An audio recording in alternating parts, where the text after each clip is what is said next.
हरे भरे खेतों और चिड़ियों की चहचहाहट के बीच एक छोटा सा गांव था, सूरजपुर। गांव में सब एक दूसरे को जानते थे और हर सुबह मुर्गे की बांग से शुरू होती थी। इसी गांव में रहता था श्याम अपनी पत्नी राधा के साथ, जो बहुत शांत, सरल और आत्मसम्मानी औरत थी। लेकिन सूरजपुर गांव इतना भी शांत नहीं था। श्याम का एक दुश्मन था, भोला राम। भोला राम भी उसी गांव में रहता था, लेकिन भोला राम श्याम से काफी ज्यादा चलता था, क्योंकि श्याम खेत में काम करता था और उसकी फसल भोला राम से काफी ज्यादा अच्छी होती थी। भोला राम अपने आप से बोलता है, श्याम की फसल तो काफी ज्यादा अच्छी है, इसका तो कुछ करना ही पड़ेगा। ये सोचते हुए भोला राम चल ही रहा था। दूसरी तरफ राधा और श्याम एक दूसरे से घर में बातें कर रहे थे। सुनिए जी, फसल तो इस बार बहुत अच्छी हुई है। हाँ, फसल तो अच्छी हुई है, लेकिन उतना मुनाफा नहीं मिलता है। मिलेगा भी कैसे? वैसे भी इस जमाने में इतनी ईमानदारी का क्या ही मिलेगा। सेठ आपकी फसल का इतना ही देता है, वही वो बहुत समझता है, क्या ही करे। चलो मैं खेत जाता हूँ। ये कहकर श्याम खेत में जाता है। श्याम खेत से फसल लेकर बाजार में सेठ जी के पास उसे बेचने तो जाता है, लेकिन उसे फसल से कुछ खास मुनाफा नहीं हो पाता है। वो निराश होकर घर वापस लौट रहा होता है और अपने आप से ही बातें करने लगता है। क्या करूं? श्याम एक पेड़ के नीचे बैठ जाता है और सोचता है, मैंने कभी किसी का हक नहीं मारा, फिर भी मेरी मेहनत का फल इतना कम क्यों मिलता है? उसकी आवाज में शिकायत नहीं, बस थकान थी। तभी अचानक बरगद के पेड़ की जड़ों के पीछे से एक गहरी और शांत आवाज आई। श्याम, तू ईमानदार है, तेरे कर्म मैंने देखे हैं। श्याम चौंक जाता है और उसका दिल जोर जोर से धड़कने लगता है। वो उठा नहीं, ना ही भागता है, बस कांपती आवाज में बोलता है, कौन है? कौन है? पेड़ की पत्तियां हिलने लगी, हवा तेज हो गई, आवाज फिर आई, मैं वही हूँ जो लालच और सच्चाई में फर्क पहचानता है। श्याम ने हाथ जोड़ दिए। उसकी आंखों में डर से ज्यादा उम्मीद थी। पेड़ गहरी आवाज में बोलता है, श्याम, मुझे तेरी ईमानदारी का पता है, लेकिन तुम्हें अपनी सोच और समझ साबित भी करनी पड़ेगी। अगर तुम्हें अपने कर्म का सही फल चाहिए तो। श्याम कुछ देर चुप रहता है, फिर सोच के बोलता है, कैसे? मैं तुमसे कुछ पहेलियां पूछूंगा। अगर तू सच्चे दिल से जवाब देगा तो समझ लूंगा कि तेरे कर्म साफ है। श्याम सोचता है, यही मौका है जिसमें वो अपना हक मांग सकता है। श्याम बिना डरे बोलता है, पूछिए, जो सही लगेगा, जो सही होगा वही कहूंगा। ये सुन के पेड़ खुश हो जाता है और पहली पहेली पूछता है। तो पहली पहेली ये है, वो कौन सी चीज है जो खुद दिखाई नहीं देती लेकिन सब कुछ दिखा देती है? श्याम थोड़ा सोचता है और फिर आत्मविश्वास से बोलता है, सच, वो चीज है सच। पेड़ की पत्तियां हल्के से हिलती है और वो खुश होके बोलता है, बिल्कुल सही जवाब। अब बता, अगली पहेली वो क्या है जो जितना बांटो उतना बढ़ता है? श्याम मुस्कुराता है और जवाब देता है, ज्ञान और प्रेम। हवा में ठंडक घुल गई।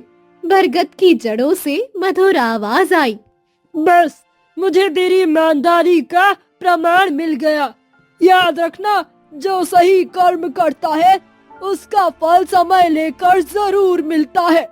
मैं तुझे वरदान देता हूँ, तू अपनी जो भी जरूरत या जो भी इच्छा मेरे सामने जाहिर करेगा। अगर तेरे मन में छल नहीं होगा और अगर तू मेरी 2 पहेलियां का सही जवाब देगा, मैं तुझे इच्छानुसार चीज दूंगा। ये सुनकर श्याम काफी ज्यादा खुश हो जाता है और श्याम को जितना धन प्राप्त होता उतना धन पेड़ से मांग लेता है। आप मुझे मेरी जरूरत के हिसाब से धन दे दीजिए, काफी होगा मेरे लिए। पेड़ उसकी ये बात सुनकर काफी ज्यादा खुश होता है कि श्याम ने अपनी जरूरत के हिसाब से ही धन मांगा है। पेड़ उसे धन दे देता है और वो धन लेके श्याम बरगद के पेड़ को प्रणाम करके घर की ओर रवाना हो जाता है। पेड़ को भी मालूम चल जाता है कि श्याम लालची नहीं है। रास्ते में उसकी चाल पहले जैसी थकी हुई नहीं थी। आज उसके कदम हल्के और शांत थे। घर पहुंचते ही उसकी पत्नी राधा दरवाजे पर खड़ी मिली। राधा थोड़ी चिंतित थी और वो चिंतित होकर कहती है, ये कहां से आया? क्या आपने कोई चोरी करी क्या? ये इतना धन? श्याम ने सारी बात सच सच बता दी। पेड़ की आवाज, पहेलियां और उसका वरदान। राधा कुछ पल चुप रही, फिर बोली, अगर ये सच है तो हमें बहुत सावधान रहना होगा। जो मिला है वो ईमानदारी से इस्तेमाल होना चाहिए। मैं भी यही सोच रहा था, हमें लालच नहीं करना चाहिए। उस रात उनके घर में सादगी थी, लेकिन मन में संतोष। दूर कहीं बरगद के पत्ते हल्की हवा में सरसराए, जैसे किसी ने श्याम के फैसले पर मौन स्वीकृति दे दी हो। ऐसे ही कुछ दिन बीत जाते हैं। एक दिन श्याम कुछ तरकीब सोचता है। श्याम राधा को बोलता है, राधा, अगर हम यूं ही बैठे रहे तो ये सब व्यर्थ हो जाएगा। तो तुम क्या करना चाहते हो श्याम? श्याम थोड़ा सोचता है और फिर राधा से कहता है, मैं गांव में एक छोटी सी किराने की दुकान खोलना चाहता हूँ राधा, ताकि लोग जरूरत का सामान अपने ही गांव में पा सके। राधा की आंखों में खुशी के आंसू थे। ये तो बहुत अच्छा विचार है। ईमानदारी से कमाई होगी और गांव का भी भला होगा। अगले दिन श्याम ने जगह देखनी शुरू कर दी। पुराने बरगद के पेड़ के पास एक खाली जगह उसे ठीक लगी। गांव में ये सब बातें फैल जाती है कि श्याम अचानक इतना आगे कैसे बढ़ गया, कहीं कुछ गड़बड़ तो नहीं। लेकिन श्याम उनकी बातों पर ध्यान नहीं देता। श्याम मन ही मन सोचता है, अगर मेहनत और ईमानदारी साथ हो तो रास्ता खुद ही बन जाता है। श्याम खाली जगह देख के घर जाता है। अब ये बात उड़ते उड़ते भोला राम के कानों में पहुंचती है। वो बहुत लालची इंसान था। उसे श्याम की अच्छी किस्मत देखी नहीं जा रही थी। ये सोचते हुए भोला राम घर से काम के लिए निकल रहा था कि इतने में उसे रास्ते में श्याम मिलता है। भोला राम श्याम को देखकर मन ही मन कुछ बड़बड़ाता है और फिर श्याम से कहता है, अरे श्याम भाई, सुना है बड़ी दुकान खोल रहे हो? श्याम भोला राम को शांति से जवाब देता है, हाँ भोला राम, बस छोटी सी किराने की दुकान, गांव के काम भी आ जाएगी। भोला राम की आंखें इधर उधर घूमने लगी। उसने फिर से भोला राम से पूछा, कौनो जमीन देखी है या फिर ऐसे ही बोल रहे हो? हाँ, जमीन तो देखी है, पुराने बरगद के पेड़ के पास। वहाँ सोच रहा हूँ एक किराने की दुकान खोल दूं। अब भोला राम के मन में एक सवाल घूमने लगा था कि एक मामूली किसान के पास इतना सब आया तो आया कहाँ से? ये बात तो हमको पता लगानी ही पड़ेगी। आखिर ये सब हुआ कैसे? ये मामूली किसान अचानक से इतना बड़ा आदमी कैसे बन गया जो एक किराने की दुकान भी खोल रहा है? अब भोला राम श्याम के खिलाफ षड्यंत्र रचने वाला था, जो शायद श्याम को भी पता नहीं थी। भोला राम की जलन धीरे धीरे अब लालच का रूप ले रही थी। अब ऐसे ही दिन बीत जाते हैं। भोला राम कई गांव वालों से शाम की दुकान के अच्छे राशन के बारे में सुनता है। शाम के ग्राहक तो दिन ब दिन बढ़ते ही जा रहे हैं, कुछ तो करना ही पड़ेगा। एक रात जब गांव में सब सो रहे थे, वो चुपके से शाम की दुकान के पीछे से जा पहुंचता है। उसके हाथ में एक छोटा सा थैला था जिसमें रखा था कीड़ों से भरा राशन। धीरे से उसने दुकान का दरवाजा खोला और शाम के चावल और दाल के डिब्बों में थोड़े थोड़े कीड़े मिला दिए। फिर वो धीमे कदमों से निकल गया और मन ही मन हंसा। हे, अब ये लल्लू राम के किराने की दुकान का खात्मा तो हो के ही रहेगा। शाम गांव में सामान देता रहता है और गांव वाले उससे सामान लेते रहते हैं। धीरे धीरे ये बात गांव में फैल जाती है कि शाम कीड़े वाला राशन बेच रहा है। दो गांव वाली आपस में बातें करती है। तुमने सुना है आजकल वो श्याम है ना, कीड़े लगे हुए राशन पानी को बेचता है, कीड़े लगे हुए। हाँ हाँ, मैंने भी सुना है। उसका राशन बहुत खराब है, बहुत खराब। उसके वहां से मत खरीदना तुम भी।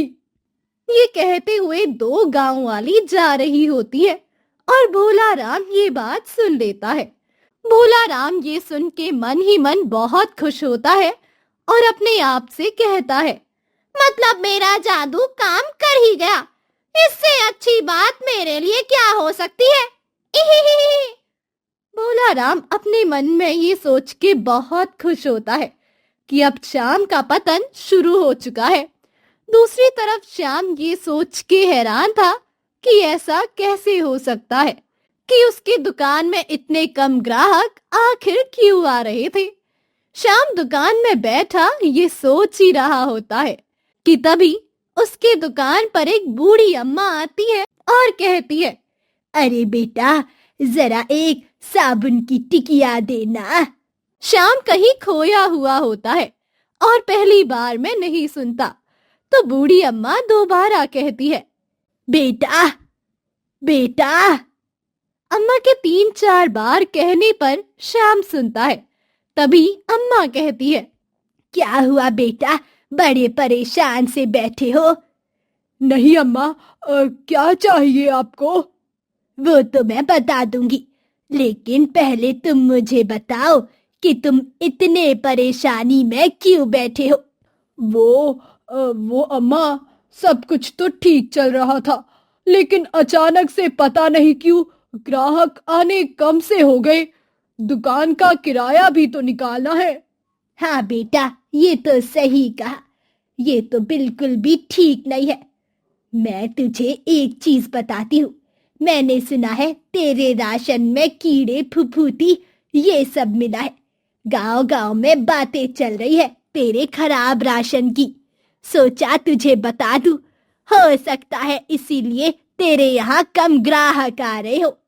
शाम को ये सुन के बहुत बड़ा झटका लगता है कि ऐसा कैसे हो सकता है, और अपने आप पे काफी ज्यादा गुस्सा भी आता है कि उसने इस बात पे पहले ध्यान क्यों नहीं दिया।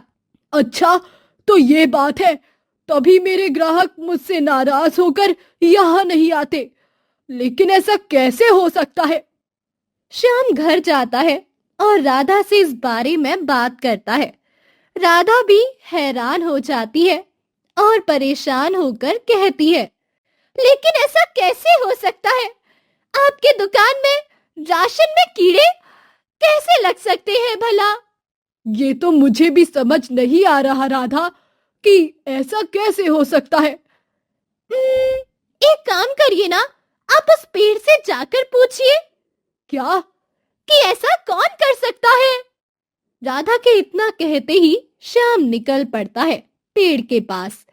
कुछ देर में श्याम पेड़ के पास पहुंच जाता है और पेड़ से पूछता है, हे पेड़ देवता, क्या तुम मेरी मदद करोगे? श्याम पेड़ से कहता है, लेकिन इस बार श्याम और रहस्यमय पेड़ की बात एक और शख्स वहां खड़े होकर सुन रहा होता है। वो शख्स था भोला राम, जो कि शाम का कई दिनों से पीछा कर रहा था। और पीछा करते करते शाम के साथ वहां पहुंच जाता है।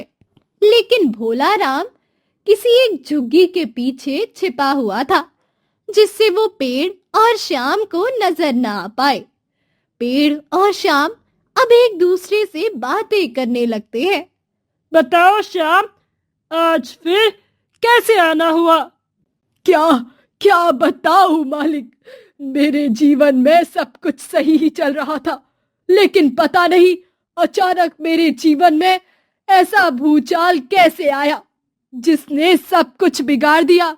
मुझे मुझे गांव वालों के सामने एकदम बर्बाद कर दिया, बदनाम कर दिया। क्या कहना चाहते हो श्याम? साफ साफ बोलो बच्चे। मालिक, मैंने आपके दिए हुए धन से एक किराने की दुकान खोल ली थी और सब कुछ बढ़िया भी चल रहा था मालिक। मेरे दुकान में अच्छे खासे ग्राहक आ रहे थे, लेकिन अचानक से मुझे ये पता चला कि मेरे राशन में कीड़े लग गए हैं, कीड़े, और मैंने वही राशन गांव वालों को बेच दिया है। इतना बोलकर श्याम एक ही सांस में पेड़ को सारी बात बता देता है और बहुत ही उदास हो जाता है। लेकिन पेड़ तो जादुई होता है, वो समझ जाता है कि कुछ तो गड़बड़ है। ये कीड़े ऐसे ही श्याम के राशन में नहीं लगे हैं। पेड़ कहता है, मुझे लगता है ये कीड़ा अपने आप पैदा नहीं हुआ है, इसे किसी ने छोड़ा है तुम्हारी बर्बादी का कारण बनने।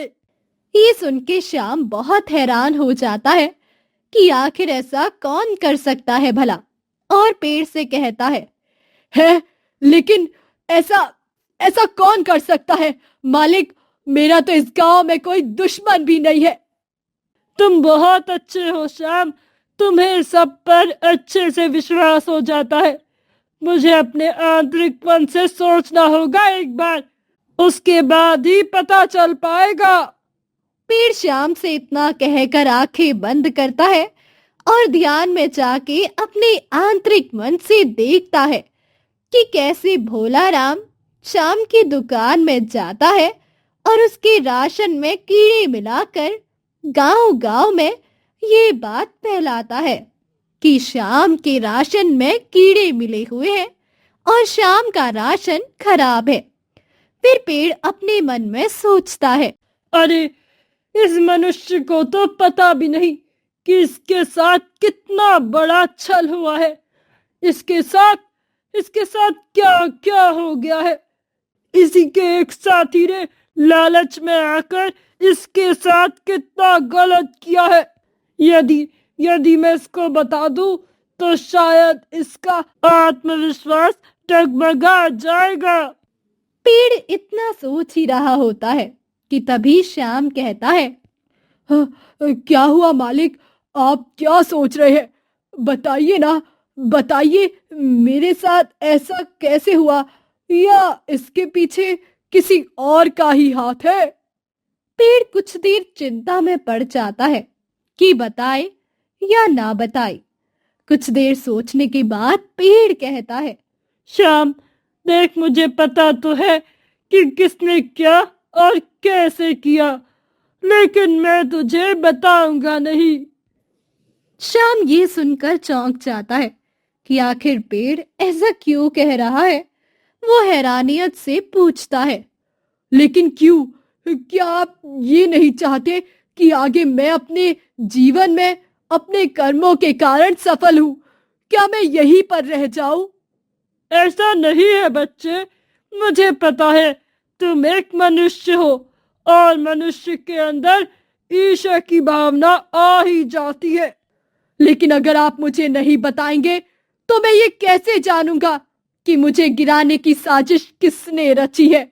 हाँ, मैं तो गिरता ही जाऊंगा ना। नहीं श्याम, ऐसा नहीं है, मैं तुम्हें गिरने नहीं दूंगा। मेरी दो पहेली का एक बार और जवाब दो तुम, और जो वरदान चाहिए ले जाओ, ले जाओ। इस वरदान से तुम अपना जीवन और कारोबार को और ऊंचाइयों पर ले जाओ।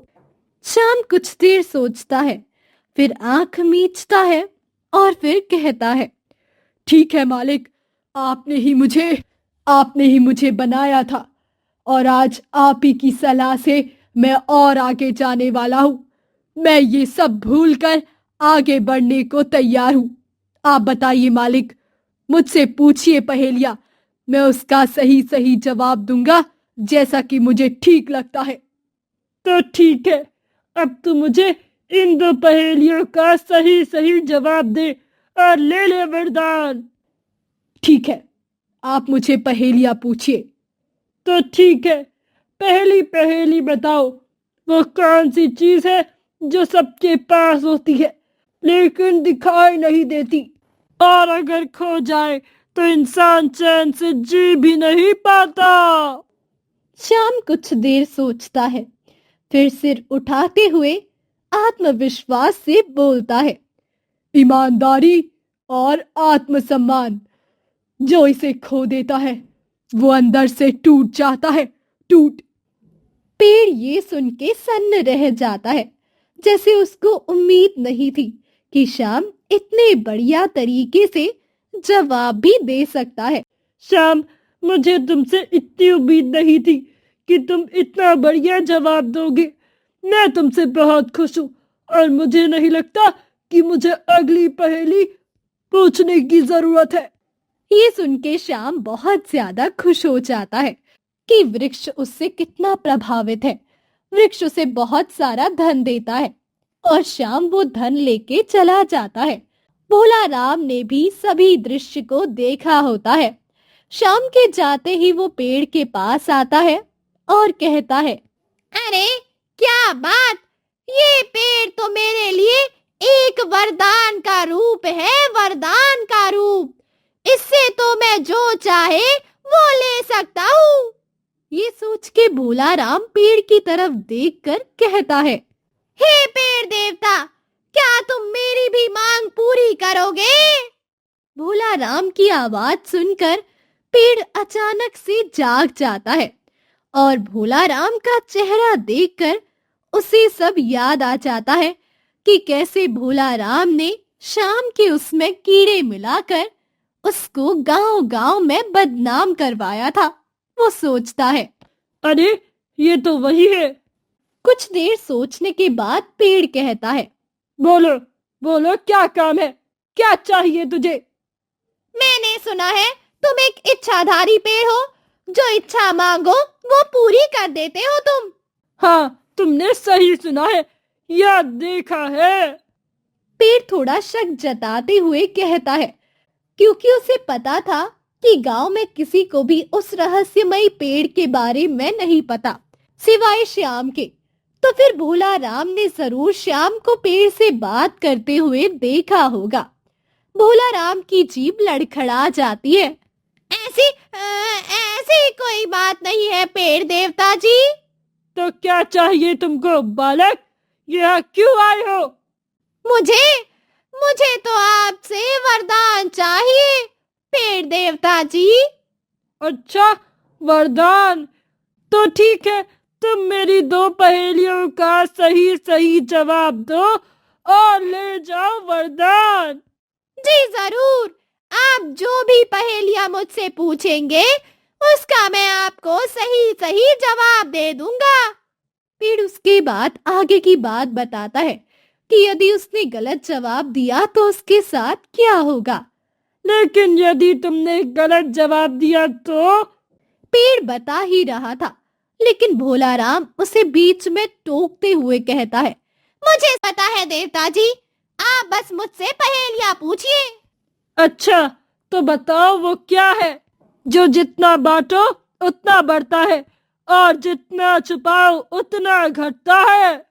भोला राम कुछ देर सोचता है और बोलता है, वो चीज है नाम। ये सुन के पेड़ क्रोधित हो जाता है, क्योंकि भोला राम ने गलत जवाब दिया था। असली जवाब था सच। और पेड़ भोला राम से कहता है, ये गलत जवाब है, असली जवाब है सच। मुझे तुम्हारी ईमानदारी अच्छी नहीं लगी। अब मैं तुम्हें निकालूंगा अपने अंदर और तुम मेरे अंदर समा जाओगे। ये सुन के भोला राम डर जाता है और पेड़ से पूछता है, लेकिन क्यों महाराज? पेड़ उसे बताता है कि जब वो टोक रहा था तो यही उसे वो बताना चाह रहा था कि यदि उसने गलत जवाब दिया तो पेड़ उसे निगल जाएगा। और देखते ही देखते पेड़ उसे निगल जाता है। आ! भोला राम चिल्लाते हुए पेड़ के अंदर समा जाता है और ये दूसरा गांव वाला देख लेता है।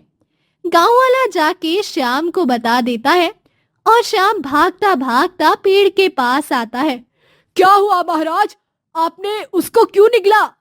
पेड़ श्याम को सारी बात बताता है कि कैसे भोला राम उसका पीछा करता है, कैसे वो उसके राशन में कीड़े मिलाता है और कैसे वो वरदान मांगने आता है और गलत जवाब दे के खुद ही फंस जाता है।